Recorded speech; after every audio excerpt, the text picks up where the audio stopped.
নমস্কার বন্ধুরা, আজ বানাবো এই শীতের সিজনের ফুলকপির পরোটা।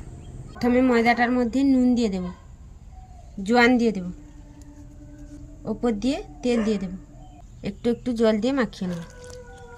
তার মধ্যে তেলটা গরম হয়ে গেছে, গ্রেট করে রাখা কপিটা দিয়ে দেব, পরিমাণ মতো নুন দিয়ে দেব, হলুদ গুঁড়ো দিয়ে দেব। কিছুক্ষণ কপিটা নাড়াচাড়া করে নিয়েছি, দিয়ে দেব ধনে গুঁড়ো, জিরের গুঁড়ো, লঙ্কা গুঁড়ো, ধনে পাতা কুচি, লঙ্কা কুচি, স্বাদের জন্য দিয়ে দেব চিনি। হয়ে গেছে, নামিয়ে নেব। একটা লাচ্ছিকে এইভাবে বাটির মতো করে নেব, এর ভেতরে এইভাবে পুরটা দিয়ে দেব, একটু ময়দা দিয়ে দেব, এইভাবে বেলে নিয়েছি। তাবার মধ্যে তেল দিয়েছিলাম, গরম হয়ে গেছে, দিয়ে দেব। হয়ে গেছে, তুলে নেব। দেখুন বন্ধুরা কেমন হয়েছে।